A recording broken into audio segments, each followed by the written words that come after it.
النوبة حاجة عن أسوان حاجة، يعني داخل القاهرة هم بيحسبوا نفسهم إن هم بس هنا، ولكن اللي هناك يعني لازم يكون في تبادل في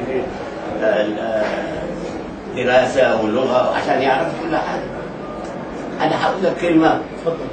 في يوم دخلت في الشركة بيقولوا لي أنت منين؟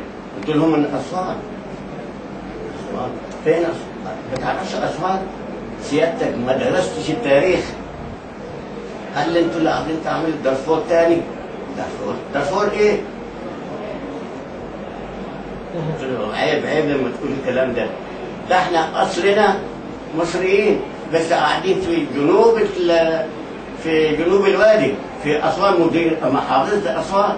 يعني نقدر نقول تعليق على حضرتك النوبه مصر وليست مصر. جزء من مصر.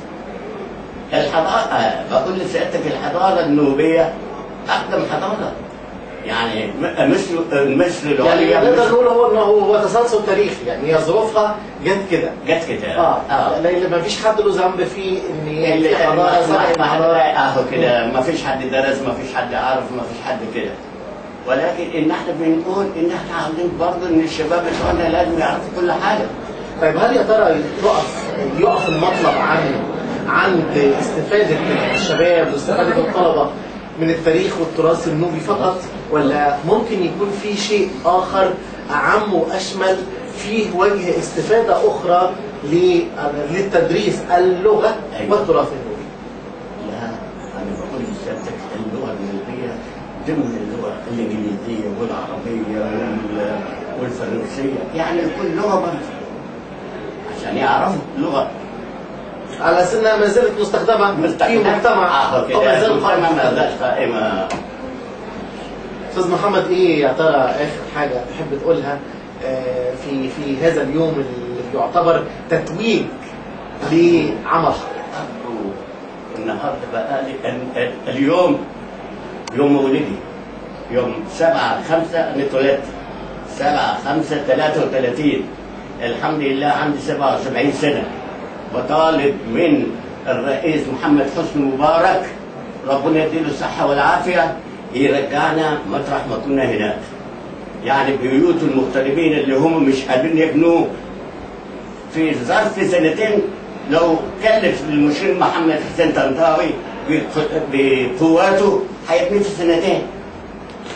احنا عاوزين نرجع ان شاء الله يعني نقدم عمرنا اللي باقي هناك شويه، نروح نغرس نخلتين كده. يعني ممكن نقول ان حضرتك بتطلب الاسراع في المشروع. اسرع كده باذن الله. ولكن ما فيش ادنى خلاف بين رؤيه الحكومه في المكان اللي تم اختياره وبين رغبه النوبيين. لا، هم حددوا لنا الحمد لله 6 مناطق على اساس وادي كركر، وعندك ابو سبقه خرط المنفي، وعندك بستل وقدنا، يعني حددوا لنا 6 مناطق.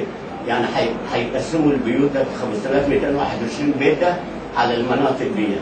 فاحنا عاوزينهم بس يخلصوا، يعني اللي كانوا قبلينا والدي ووالدي كلهم ماتوا، وانا بعد ما اموت انا برضه اولادي هيجوا يتخانقوا مع بعض على البيت ده.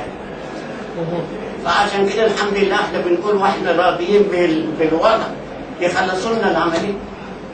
على اي حال بنقول لحضرتك الحمد لله على السلامه للدنيا من جديد. الله يبارك فيك. الله يحفظك، الله يحفظك، الله يبارك فيك.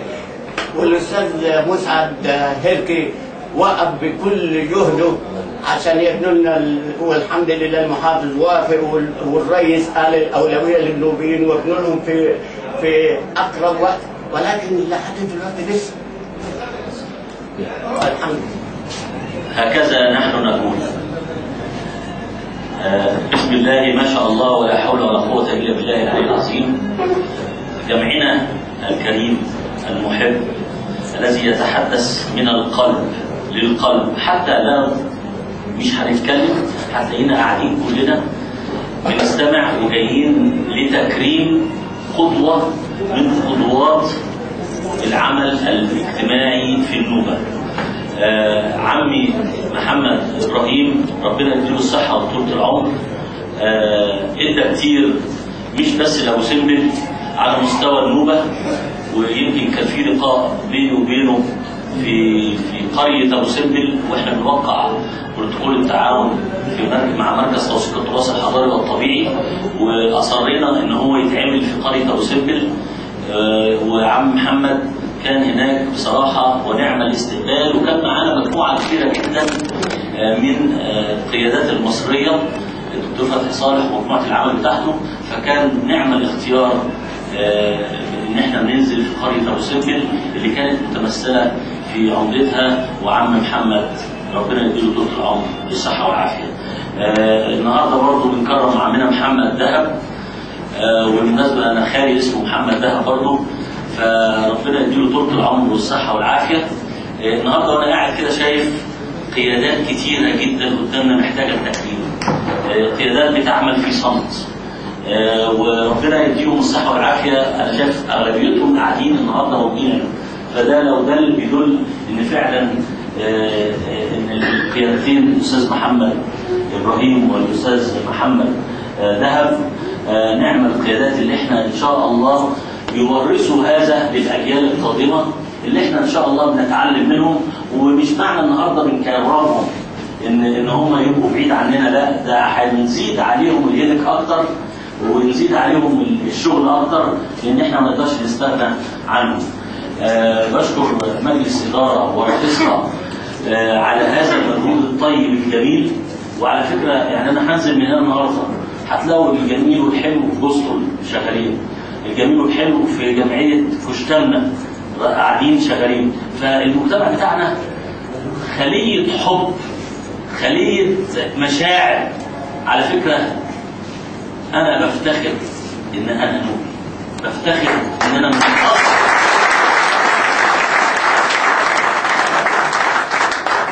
بفتخر ان احنا مفيش زينا، وبقولها بعلو صوتي، وعم ادريس وعم يحيى وعم جدو كات وعم زكريا وايه مجموعه الجمال والحلاوه اللي احنا قاعدين فيها دي.